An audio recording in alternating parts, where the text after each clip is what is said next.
Okay, it's now Oh, streaming. here we go. We Yep. are streaming. Okay, so I'm going to go ahead and start to share my screen so we can dive in. Now let's see here. There we go. We got it. Can Nice. you see my screen okay? Yep. Yes. Yep. Right. Great. Woohoo. So, all right. Well, welcome everybody, and thank you so much for joining us this evening. I know it's been a lot of work to put all this together, so I really do appreciate everybody.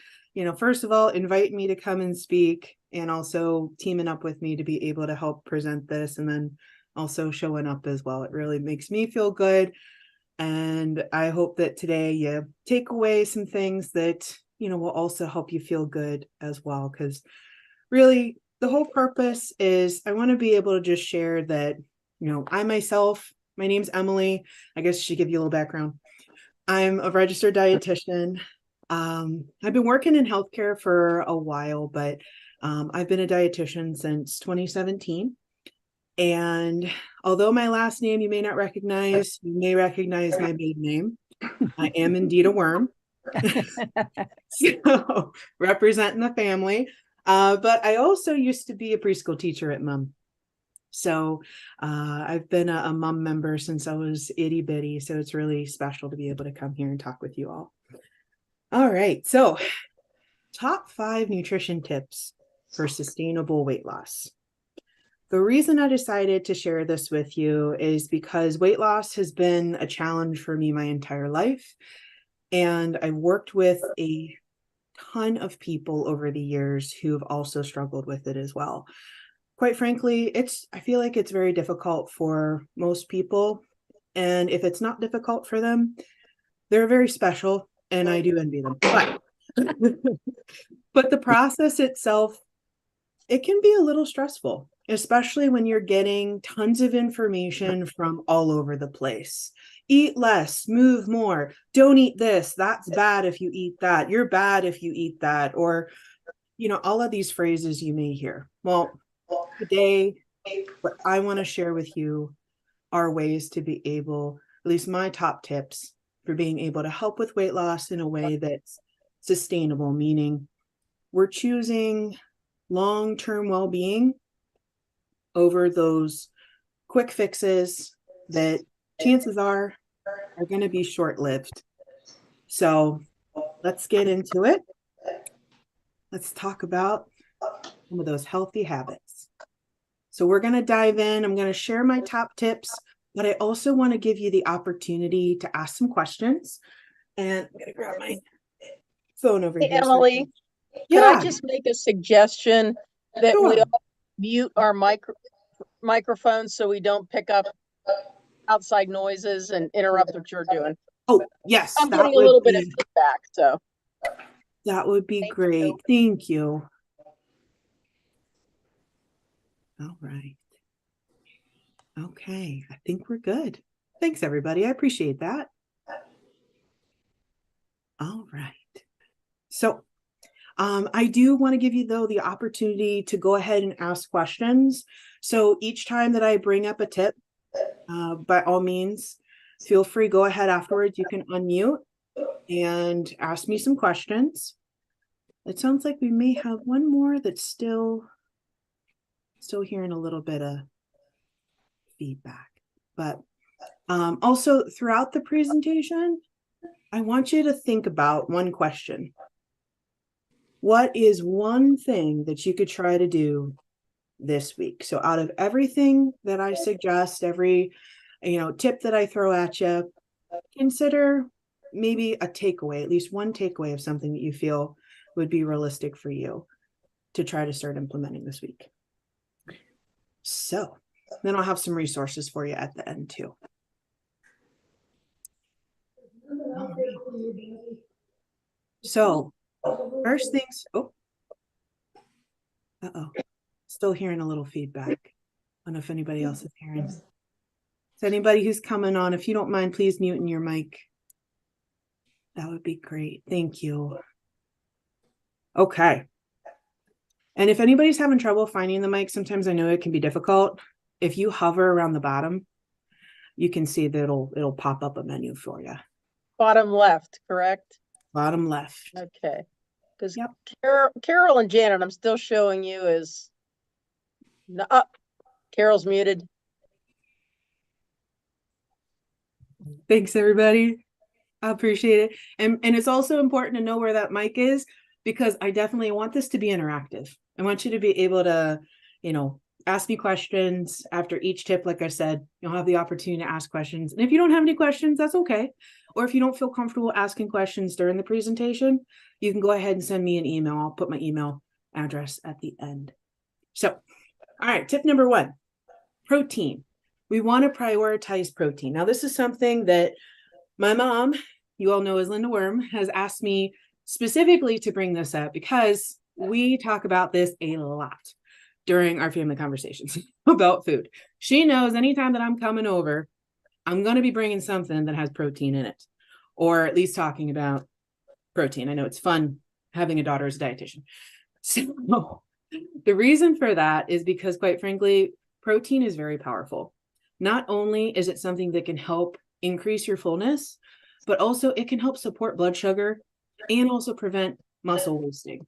These are all things that we want to try to do when we're trying to lose weight and just ultimately overall being healthy. Because if we can feel fuller longer, we're going to be less likely to overeat. We're going to eat less calories overall. Also, if we can keep our blood sugar nice and balanced, we're going to have most likely less cravings.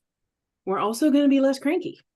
And when we're less cranky, we're less likely to want to gravitate to those comfort foods that may be higher in sugar and carbs. And also muscle wasting. As we get older, it's very easy for us to start to lose our muscle mass. Also, when we're losing weight, it's easy to lose muscle mass. But the problem with that is that can slow our metabolism down, because muscle burns a lot of calories. And if we have less muscle, we're burning less calories. So how do we do this? Being able to have protein at your meals. And if you eat protein first, that can really jumpstart this whole process. So a suggestion that I have is, when you are including protein, which I highly encourage, start with maybe trying to make a quarter of your plate a protein source. And maybe aiming for 20 to 30 grams of protein per meal. Now, that seems like a lot to you at first. That's okay. But you might be surprised just how many grams of protein are in a small piece of fish or a small piece of chicken. And it doesn't have to be animal protein either. There's a wide variety of different types of proteins. So let me show you some examples. We've got chicken, turkey, ham, salmon, tuna, cod. So we've got a variety of animal proteins. And we have some other protein options as well. Greek yogurt, whey, which can be found in protein bars, or some of those grab-and-go protein snacks that you may see at the store, or even protein powders. Almonds and chia seeds, or even beans and chickpeas. So there's a wide variety of different options. It's not just these, but I did want to give you some examples. So that's tip number 1, is prioritizing that protein. So now's the opportunity. If you have any questions or comments, I'll take like a minute or two to go ahead, and feel free to unmute. And I'm happy to answer any questions you may have. Emily, chia seeds versus flax seeds. Yeah. I don't know a whole lot about either, but is one better than the other, or? Great question. So I would say it's all up to your preference, because both of them can be really great sources of protein, but also great sources of fiber. So they're kind of a magic one, is kind of the way I like to look at it, because not only do they have protein, they also have healthy fats, and they also provide some fiber. So I would say either one, whichever one strikes your fancy, go for it. But keeping in mind that flax seeds, you may also find it ground up, which may be a little bit easier for some to tolerate, versus chia seeds, because the chia seeds can get a little like chewy or gelatinous with liquid. So it's up to your preference, but I think they're both great. I also think, I'm sorry, excuse me, I'm Arlene. I have found chia seeds, too many can be like a diuretic. Yes. Yes, absolutely. Too much of a good thing, not quite a good thing. That's a great point. I appreciate you sharing that. Yeah, a little goes a long way with all of those, with seeds, with nuts, even beans sometimes too. Great point. Is there a reason you don't include beef as a source of protein? These are just examples. If I put all of them on the screen, Gotcha. you guys would probably feel a little like, oh my goodness, that's quite the grocery list. So that's the only reason why. But red meat or beef or things like that, if that's something that you do enjoy, by all means, I'm a big fan and I encourage my patients to have a variety. But of course, there are some people out there that they may have been instructed that they have to watch red meat. So in those types of circumstances, I say we got to make sure we're moderating it. But no, not intentionally excluding. Hey, Emily. Yeah. I did have a question. I have heard that red meat is not like healthy. I don't know how true or accurate that was, and that in order to be healthy, we should watch how much red meat we have consume. That is a great point, Joshua. So there's a lot of, I would say, opinions out there about red meat or a lot of different types of foods where they start to get labeled as good or bad. And unfortunately, what happens is they get that label across the board for everybody. But as we know, everybody's different and everybody's body is different. So some people may have to watch like their cholesterol. And those folks who have to watch their cholesterol or their heart health may be advised to reduce or to moderate or even maybe eliminate the red meat. So that's where a lot of that comes into play. However, there's been some research coming out that's showing that cholesterol may not be tied directly to food for every person. Now that's a road that I could do a whole nother talk on, but I will say that like when it comes to these types of food, it's very individualized. So definitely work with your doctor, work with your dietitian, and listen to your body so that you know which foods are going to be best for you. But I would say there's not a food across the board that I would say not to have at all. But definitely I'm all for moderation and having variety, especially based on your unique body. So it's kind of a political answer, I know. But that is a really great question, Joshua. So thank you for asking that. You're welcome. All right. Emily, so, yes. Emily, can you get too much protein? Ooh, good question. So yes, you can. So again, too much of a good thing, not such a great thing. So that's why I recommend and suggest to folks to try to aim for 20 to 30 if you can. But again, you can start slow.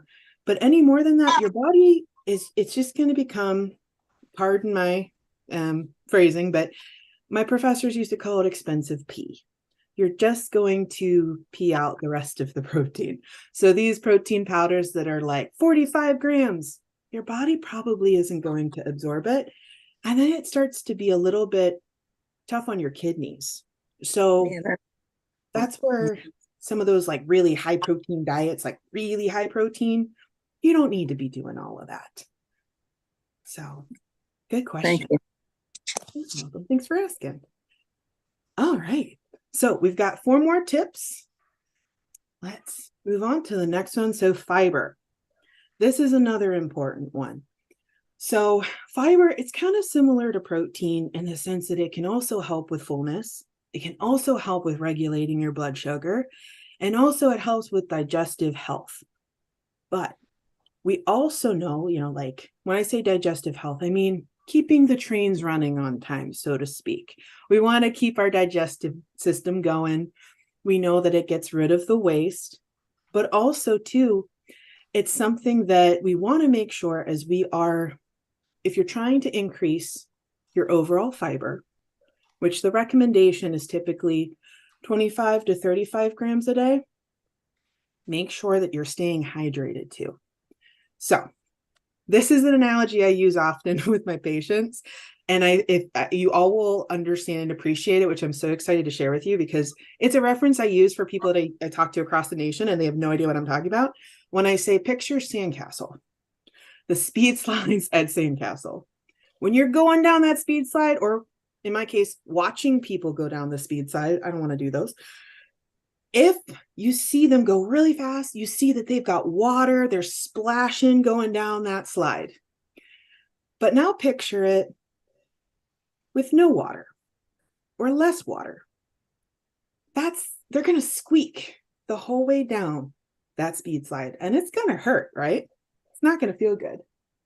One moment, I have a coworker who keeps licking herself. She's got allergies and she's not supposed to do it. Sophie girl, can you stop, please? Thank you. All right, sorry. And so they're going to squeak down that slide. So imagine that being your digestive tract. And the human being is the fiber, is the waste.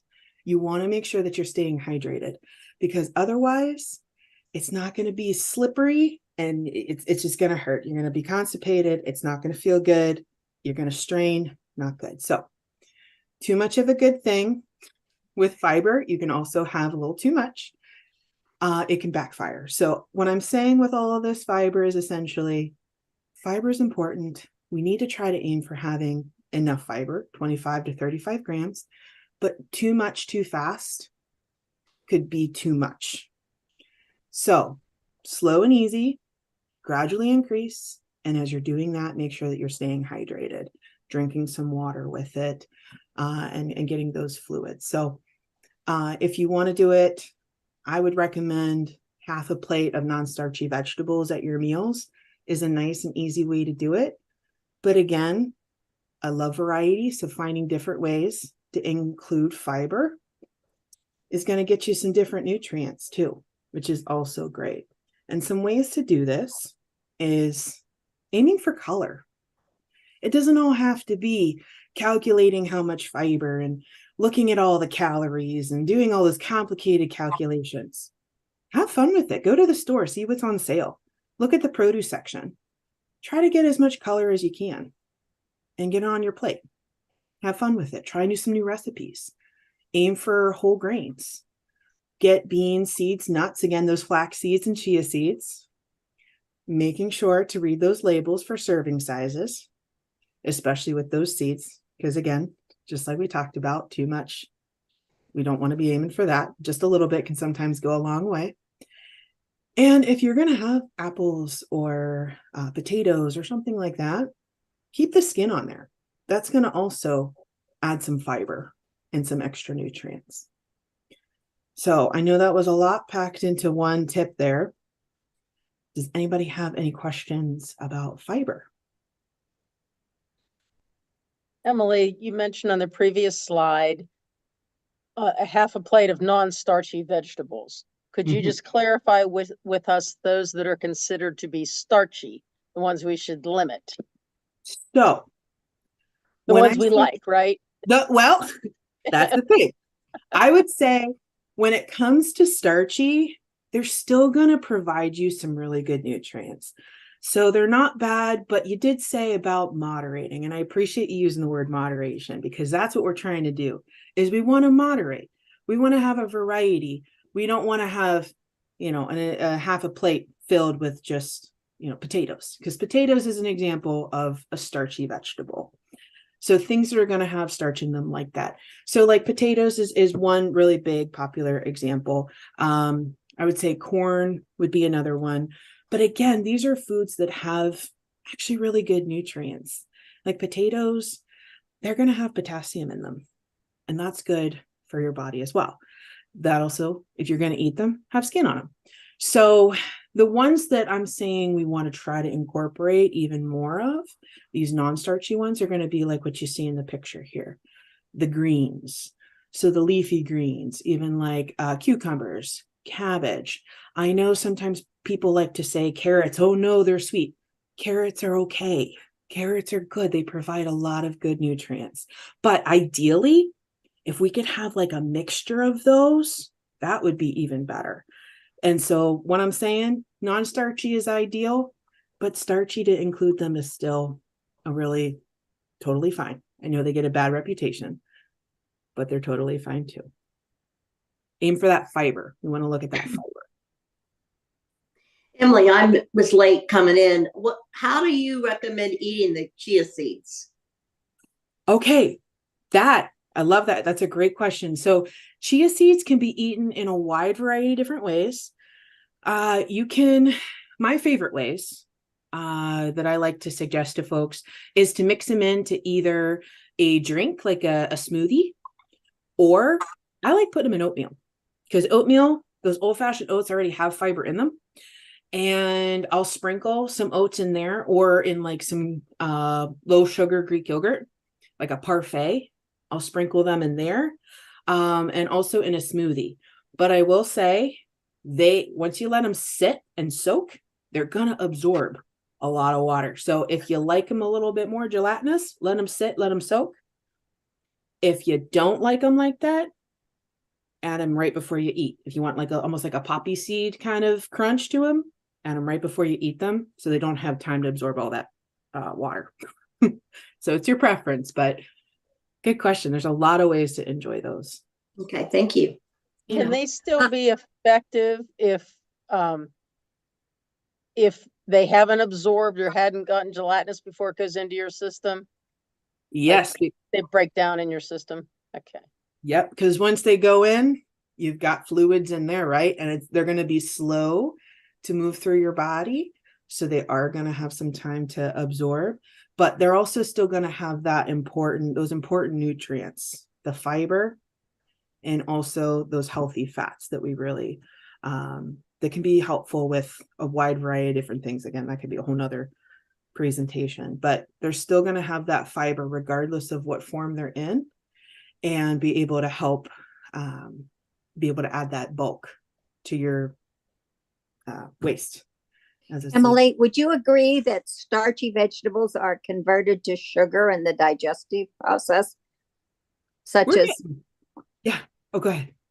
No, I'm just saying that's a factor that kind of helps us to curve it, to know that a lot of the starches and everything convert to sugar in the digestive process.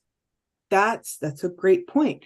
Now, as far as all foods, it does ultimately, all foods break down to glucose in our body, which is another word for technically sugar. But you're right that when it comes to starchy foods, they're going to have more carbohydrates in them. And so it's those carbohydrates that have a tendency to break down in our system. And that's why a lot of times people will really advocate for those non-starchy vegetables, the ones that aren't going to have as many carbs, that aren't going to cause as much of a blood sugar spike, because it's that blood sugar spike that we're mainly concerned about. But again, they're okay to include. We just want to make sure that we're focusing on foods that are going to be higher in fiber. And some of those starchier foods may not be as high in fiber as those non-starchy foods. So what I would suggest is, if you are interested in looking to see like a variety, if you really want to boost your fiber, going on to like an app like MyFitnessPal or even Google. The one in particular that I really like, I have at the end of the presentation. You can look up and see the different grams of fiber. I know you may not be as a nutrition nerd as myself, but if you are, it's a great place to look to be able to see what foods are really high in fiber. And I'm willing to bet that you'll notice a lot of those are the non-starchy vegetables. So I love that you guys have so many questions. I appreciate this so much. It's so nice to meet other folks who are really interested in nutrition like me. Otherwise, it's just me and my husband talking about it. My husband just going, oh boy, here we go again. Emily on her nutrition. Oh, guess what I found was interesting. So, all right. So we've got 3 more. Just for the sake of time, let's move on to the next one. So this one, sprinkling foods you enjoy.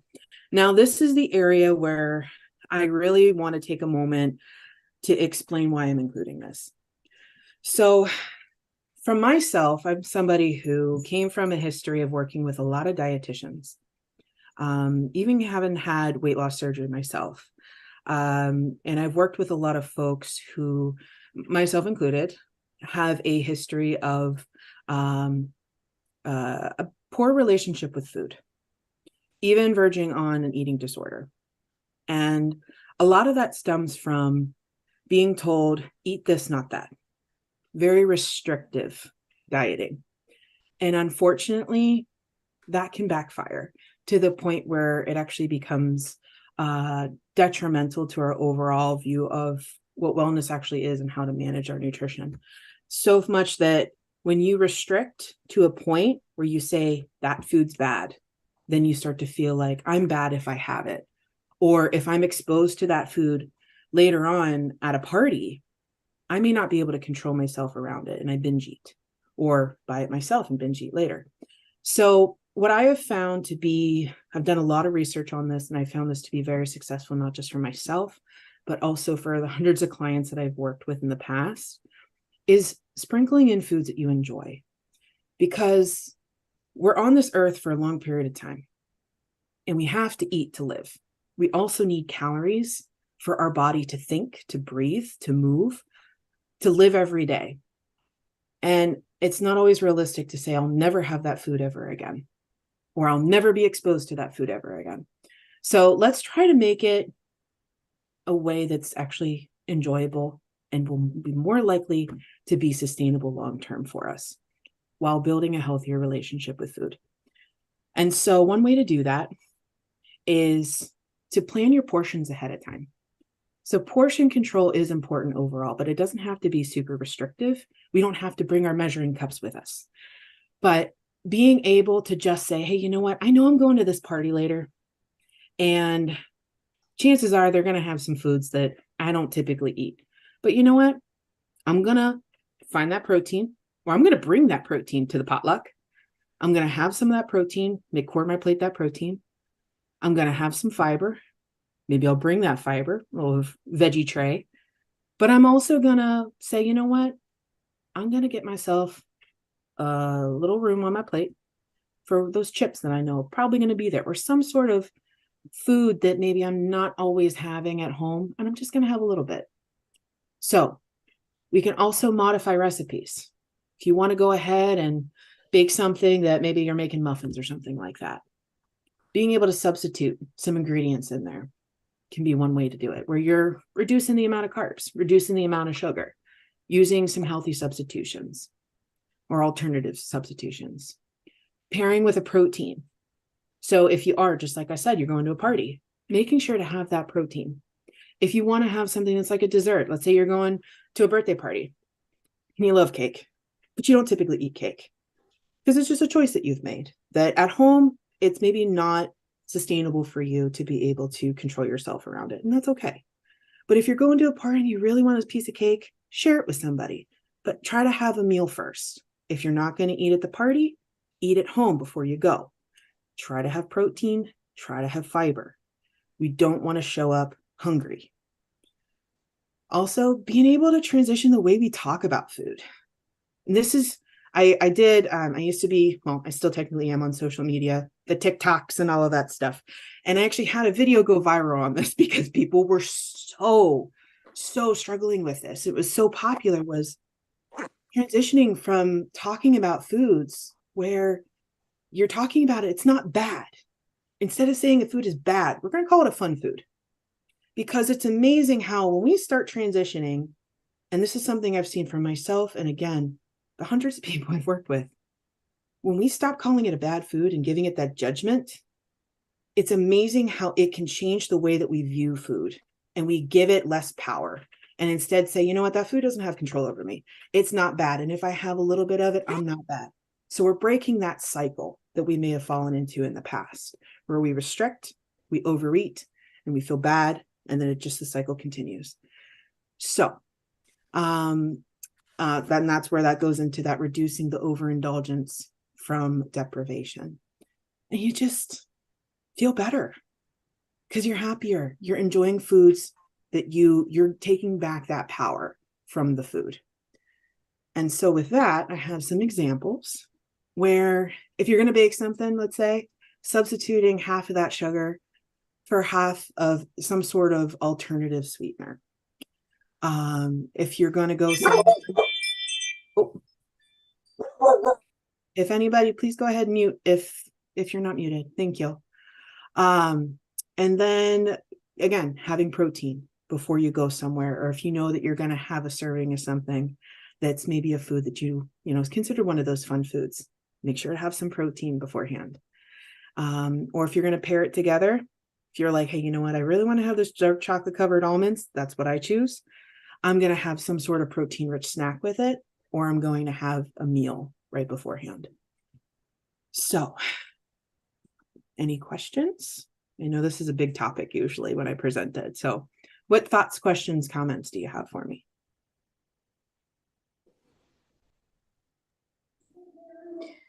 What is your opinion of these sparkling waters that are available now in so many flavors that say they don't have any calories, they don't have any sugar, good or bad? Great question. So what I would say is it depends. It depends, because some of those may have certain ingredients that I would suggest choosing different alternatives instead. So what I would say is, if it says on the ingredient list, if it says stevia, I would say that one should be okay. If it says monk fruit, that one should be okay too. If it says sucralose, I would moderate how much you have of that. And then if it says, what's the other one? Oh boy. Oh my goodness. Equal. Aspartame. That's it. Thank you. Yes. I don't come across it as much anymore, so I'm forgetting what it is. Thank you. Yes. Aspartame, I would say steer clear if you can. But if it's something you really, really, really enjoy, you've had it and you really love it, maybe just once in a while. But the reason why I say that is because different companies use different alternative sweeteners, and some have been found to be not as great for our body. And so the benefit to them though is they are 0 calorie, and they can be really tasty. But that would be my suggestion, reading those labels, especially those ingredients, seeing what they're sweetening it with. And if it's aspartame, trying to steer clear and go with something else. But good question. I love some of those. Some of those can be really good, but some of them don't taste that great either. So also use your taste buds. And if you don't like it, don't go for it. I know the ones in particular, I'm not a big fan of. I'm like, here, honey, you can have that. We just don't buy those again. Emily, this is Jeanette. I'm a bit naive. I have never heard of chia seeds. Where do you buy them? Do you buy them in a health food store, or are they in the supermarkets? Good question. I'm so excited that you all love chia seeds as much as I do. This is very exciting for me. So thank you for asking that. They actually can be found typically in the regular grocery stores. You may be able to find them in like the health food section. They may have them in the health food section, but where I found them most frequently is in the bakery aisle. So, or with like the nuts. There's a couple different places, but I've seen bakery aisle, wherever the nuts are, or if they have just like a general health food section. But I guarantee you, if you can't find them, if you go to somebody that works at the store and you ask where are the chia seeds, I bet they'll be able to direct you, because most grocery stores these days carry them, because they've really gotten quite the reputation of being a superfood. We got ours on Amazon because Emily got me, because I do almond milk, which has like 1 gram of protein. So I put it with plain like I bought like Ghirardelli, like unsweetened cocoa powder. And that is really quite good. And you stir it up, wait a couple minutes, put in the fridge. It comes like almost like a pudding. But I think this is what, 2 pounds of it. It'll last me a year. And I think it was like $10, so.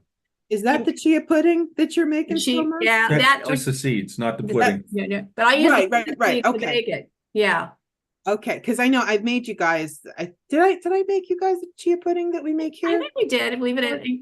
And sometimes I drink it right away, but it does get a little thicker and I like it. That's very palatable. But with the cocoa powder, and then sometimes I'll add like a little the protein, like some vanilla protein powder in there too to kind of, but this is what this is 2.5 tablespoons is 10 grams of fiber and 5 grams of protein. I bet I only put maybe 1.5 tablespoons on that drink. But oh, sorry, go ahead. It was a good idea. Yeah, no, that's great, Mom. I appreciate you bringing that up because that also brings up the comment that was made previously too, that like too much. So if you're reading the label, which is great too, because we definitely want to make sure that we're reading those labels. So if it says like 2 tablespoons, we don't want to go any more than 2 tablespoons. But if you're not used to them, maybe starting with just 1 tablespoon, seeing how you feel with that, because again, a little bit can go a very long way. And actually that reminds me, I had a patient years ago. She's actually the one who I first talked to about chia seeds. She absolutely swore by them. And they helped, I was coaching her on, I was working with her on her cholesterol and weight loss. It was a whole bunch of different things. And she really found that chia seeds were just helpful for her. And in the morning, she would make her coffee and she would pour chia seeds in her coffee and let it sit. And so it kind of thickened it up a little bit. I don't know how you feel about that, but that was one way that she just absolutely loved them. But again, it was just 1 scoop that she put into her coffee and that was enough. But if we do too much, just like with any other type of high fiber food or high fat food, even, it can cause a little diarrhea or even constipation. So definitely read those labels, but they should be able to be found in most grocery stores, or Amazon is a great resource for that, or like a Walmart.com or something like that. But fortunately, they have become a lot more available and easy to find. So thank you. You're welcome. All right. So we've got, I think, 2 more to get through. So real quick, eating consistently. This is another one that I found also goes hand in hand with, I know I keep mentioning blood sugar. Now, blood sugar, when I'm talking about that, I'm not saying that only for those folks who may have diabetes or have high blood sugar. This is for everybody. It's important for us all to watch our blood sugar. And especially too, if our blood sugar starts to spike and drop throughout the day because we're maybe starving ourselves or we're skipping meals or we're just not eating enough throughout the day, then we tend to get kind of cranky. We're more likely to feel very, very hungry later when we come home and we just want to attack that fridge. Or if we're out somewhere and there's foods that maybe we normally crave, but we're usually like, you know what, I'm gonna have some protein. I'm gonna, have a meal. But if you are so hungry because you haven't eaten in a while, you may gravitate towards those foods that are going to be the higher carb, higher sugar foods, and you may end up eating more than you normally would. So it's really important for us to try to eat consistently throughout the day. And starvation is not the answer. And especially I want to throw in there that I know I mentioned this previously, but it's also helpful for maintaining our muscle mass. And again, muscle is important, not just for keeping our body nice and strong and being able to do our day-to-day things, but also it helps to burn calories. And we want to make sure that we're keeping that metabolism burning. And if we start to lose that muscle mass, that can slow our metabolism.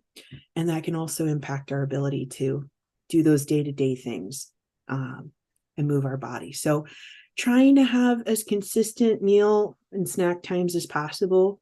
Not everybody has to include snacks. Everybody's different. But I do find at work, if I don't include a snack in the afternoon, I'm going to get tired, I'm going to get cranky, and my clients are not going to appreciate me so much. So I know for me, I start to have a blood sugar dip around 3 p.m. And also just listening to your body, where if you start to notice throughout the day, you get a little hungry, it's okay to eat something. You're burning calories throughout the day, just even breathing and thinking. Your body's trying to tell you something. It doesn't mean you have to have a whole meal. Just listen to your body, listen to those fullness cues. And also, if you are starting to notice around 3 p.m., you get cravings for chips or, carbs, chances are we may not have even eaten enough at lunchtime. So let's get a snack, take some time, aim for protein if we can. And then, it's okay to take a break to get something to eat. But I have some tips to be able to help with that. And the first one is being able to keep those non-perishable foods available. So have them quick grab and go in your cabinet, in your desk if you're at work, like in my case, in your car sometimes. I know my mom once told a story about a lady that used to keep snacks in her trunk when she would get hungry, or even your purse. I had clients that one in particular, she still does, carries protein bars in her purse, just in case. And also being able to make time for your meals. So I know I've been guilty of this in the past where I just work and work and work and work and work. And then before you know it, I didn't eat lunch. By that point, I'm tired, I'm cranky, my brain isn't functioning as well. So my work is suffering and my husband suffers because I'm also cranky. And then I just end up overeating at dinner, which is not great for weight loss and not great for blood sugar either. So trying to keep those meals consistent, making time to eat, and being prepared. So any thoughts, questions, comments about eating consistently? Hey, I got a question, two-part question, actually. The first one is it detrimental to eat too late in the evening before you go to bed? And the second one is totally unrelated. Vitamin supplements, are they good or not? Where'd you get the vitamin supplements, Dad? I live with your mom. Where'd that come from? All right. First part of the question, hit me with that one more time. Late at night eating? Late at night eating, is it detrimental to eat too late in the evening before you go to bed? Okay. All right. So that one, I'm going to say it depends. So if it's somebody who works late at night, like mom being a nurse previously, like she would have to work late at night. If she is working a night job, I would say she needs to eat. We need nurses to make sure that their brains are working so they can take good care of us in the evening whenever we are staying overnight at the hospital, right? So for somebody that works the night shift or a late shift, in that case, that's a special circumstance. I would say they need to eat something. That's different. But if your schedule is you're going to bed at like 9 p.m. and you really want to get a snack and you're really, really, really, really hungry because you didn't have much for dinner, you had a really busy day, I would say it's okay to eat something. Just be selective. Don't eat something that's super heavy because it may impact your sleep. But if it's because maybe you're bored, maybe you're sitting watching TV and you had dinner, you ate pretty consistently throughout the day, and you're standing in front of the fridge going, what do I want? Chances are you're probably bored, you're probably tired, and probably want to head to bed. And then you're going to most likely get better sleep because your body's not busy having to digest all of that food. So it's not a clear-cut answer. It all depends. But if we eat too close, like I would say within like 2 hours or so of sleeping, it can impact our sleep. So if you have, it does also depend though on how much food you've had earlier in the day. So kind of a gray area. Now supplements. I will say this, Dad, way to throw the curveball in there. But it's a good question. Now, it's a topic that I could do a whole presentation on. But supplements, here's the thing about supplements. Two things. One, they're not regulated by the FDA.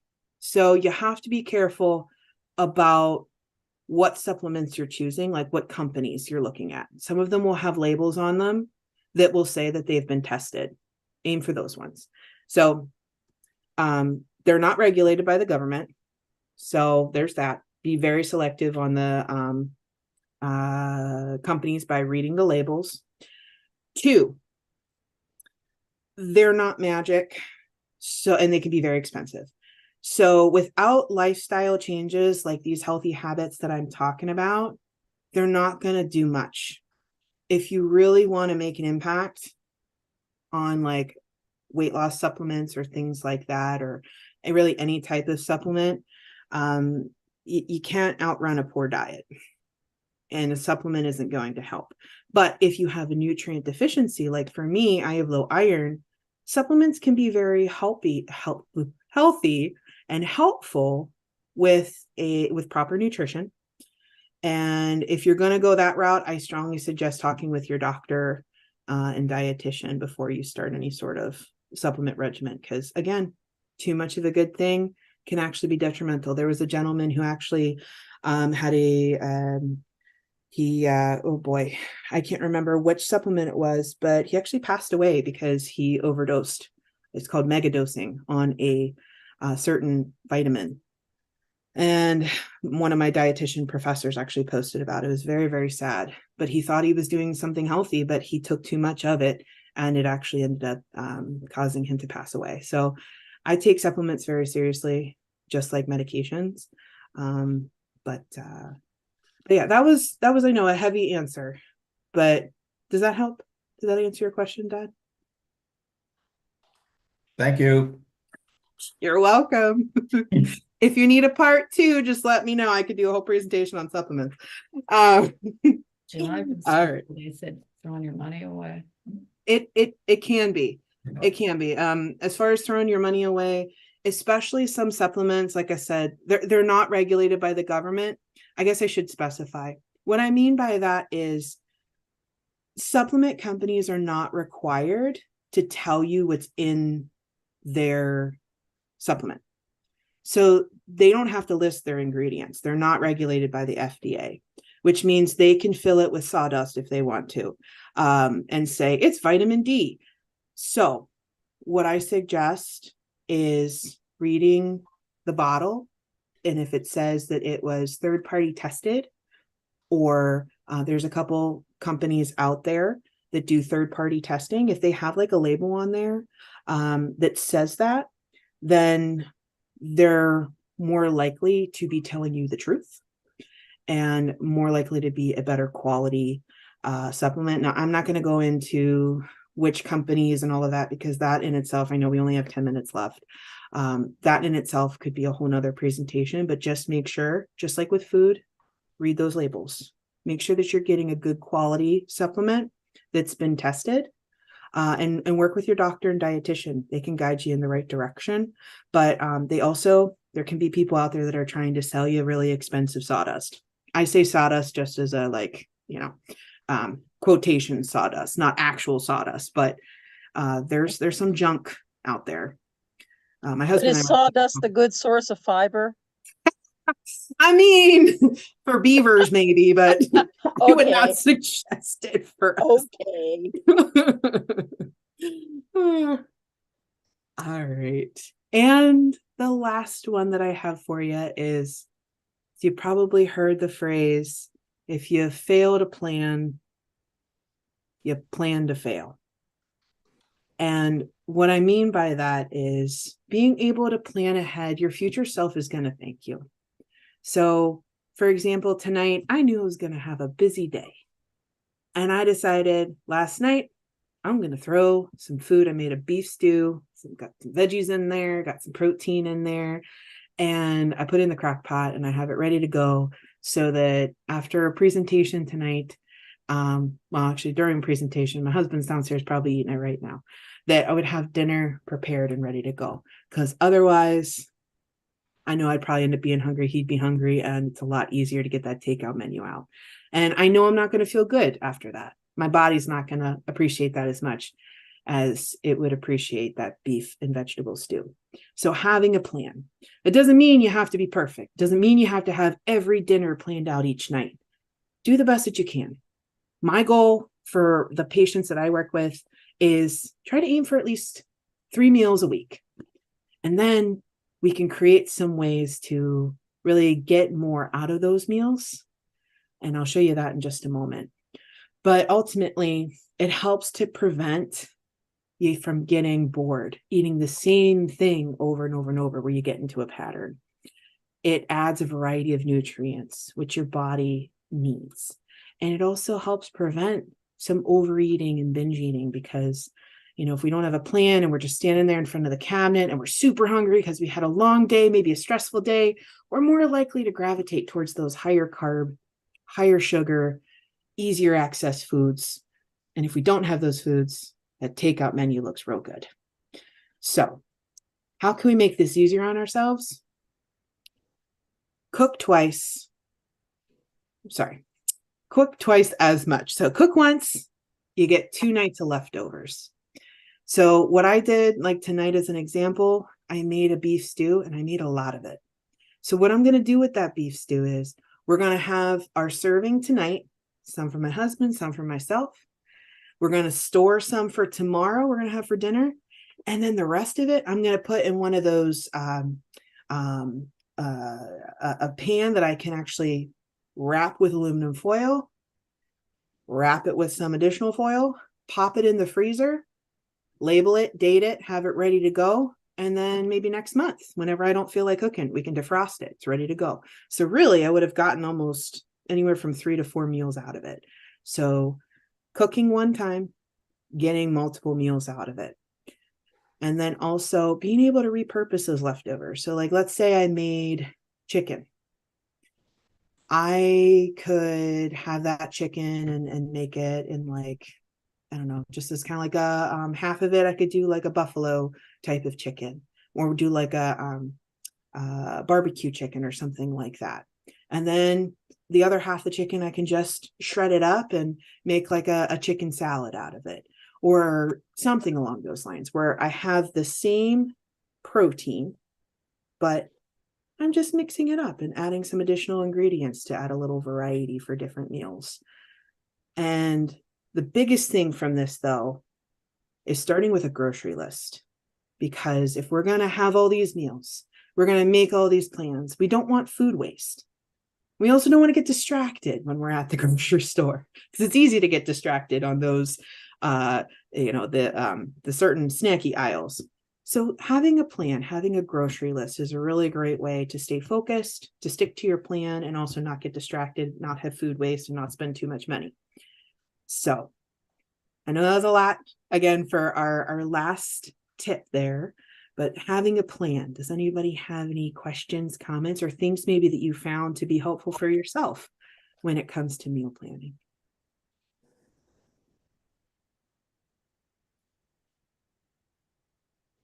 Or do you hate the idea of meal planning? I've worked with folks who've said that too, where they're just like, ugh, I hate the idea of it. I just need to make it easy. I do better with leftovers than meal planning. But what I found to be interesting for me is open the refrigerator. What are we going to eat for dinner? And maybe I'll see 3 items that we have in there. Chicken, carrots, and rice or something. And then I will Google recipes with chicken, carrots, and rice. And it's kind of amazing. It's like, oh, what's it going to give me? Yes. But it's kind of worked out well, you know, or if you have to go to the grocery store and you got to use what's left, it's helped make some leftovers more palatable that way. I love that idea. I use a similar concept with some of my clients. I call it MacGyvering meals. Where you've got like, all right, I've got this to work with. What can I do with it? And use Google. Google is a great resource. That's a great idea where you can go, just type it in. Somebody's figured out some sort of recipe. And that, to be able to take what you have make it easier on yourself so you're not having to go out to the grocery store, you can save money, and also have that variety and maybe learn a new recipe along the way, or try some of those spices that you've had in the back of your cabinet for a while that you're like, hey, someday I'll use these. I love that idea. That's a great idea to be creative with your leftovers and have then a delicious meal for yourself. So that's a great tip. My youngest does, and his wife, they look at the shopping ads for the week. Yes. And then do their grocery list based on what's on sale. And then they make more than they need for the meal. And then they pack, a set of leftovers for each of them for lunch, either the next day or the day after. And then if there's still some left, they freeze it. There you go.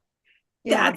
That is a great way to do it. You're shopping the sales. You're saving money. You're getting a variety. You also have a grocery list because you know what you're going for. You have a plan, and you're getting multiple meals out of it. That is a great. I love that idea. Gold star there.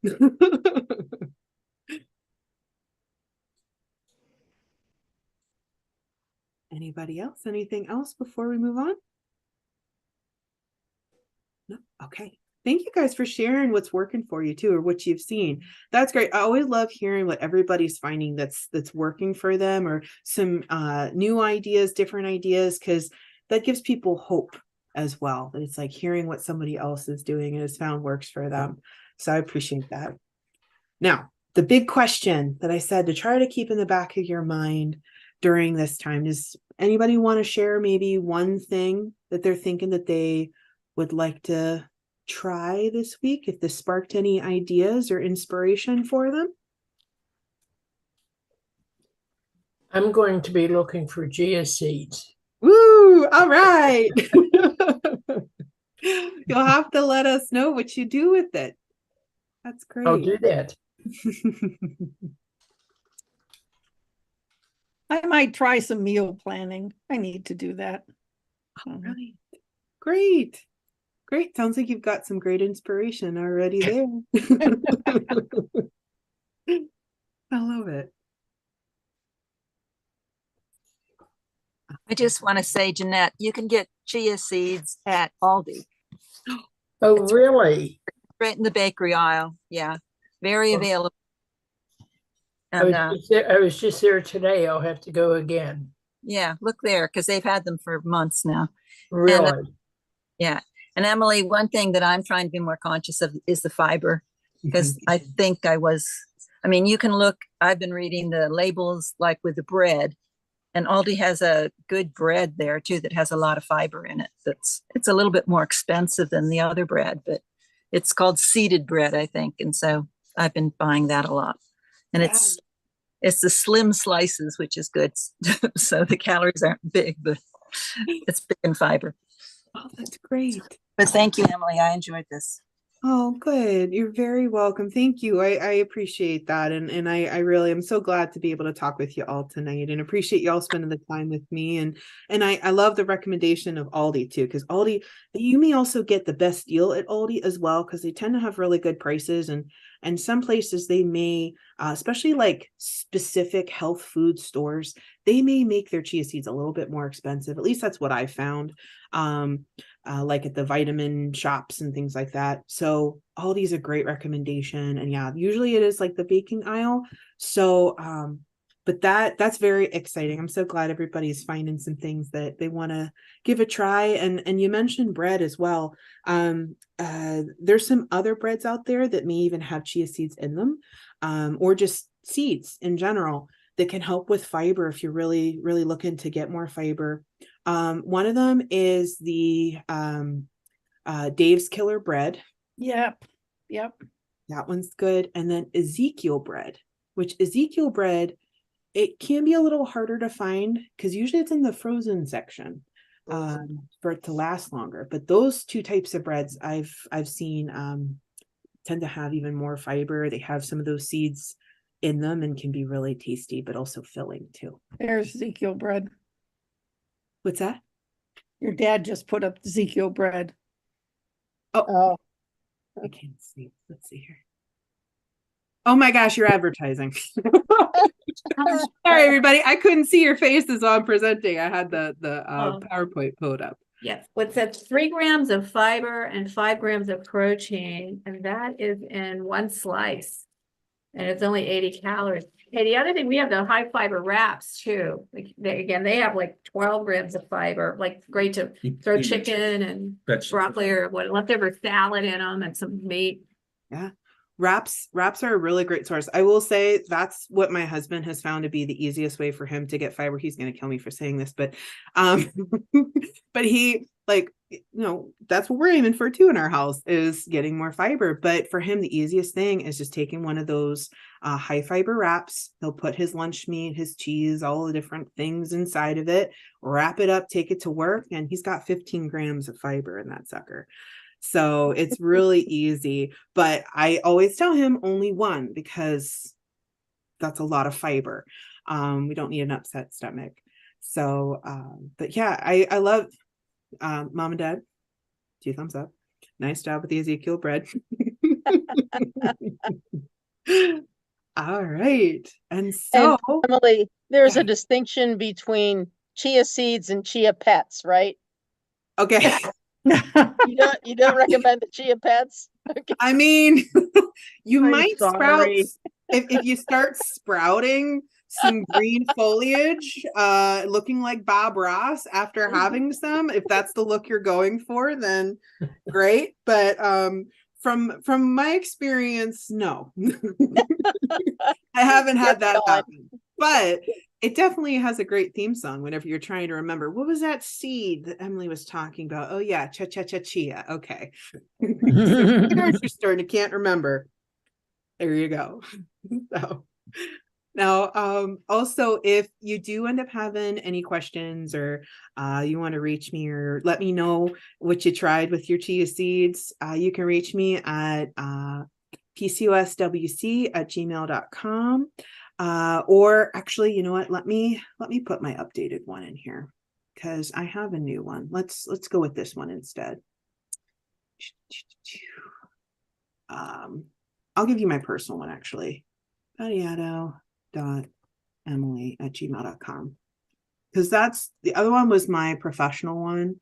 I don't check it quite as much as I should these days, but this is my personal one, so I want to give you that one instead. So that's BATTIATO.emily@gmail.com. I have a greater chance of seeing that one. Also, my professional one tends to filter a lot of external emails for some reason, so I'm trying to work on that.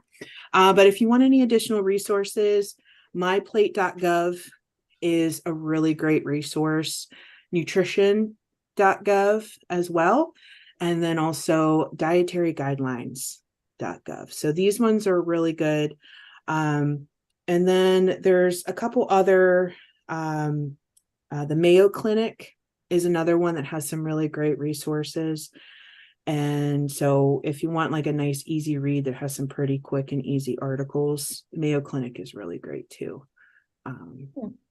Yeah, so that is all I have for you. And I know we went a little smidge over, but Okay. Well, thank you. Everybody unmute for a moment if you can. Okay. Yay! Thank you, Emily. Thank you, Emily. thank you. Yes, thanks, You're Emily. very welcome. Thank you so much. Thank you all so much for joining. I appreciate your time and hope you got to learn some good things. And I definitely look forward to, if you want to send me an email, let me know what you tried. I would love to hear from you. Absolutely. Thanks, girl. Okay. And, Good Bye, night. everybody. Have a great night.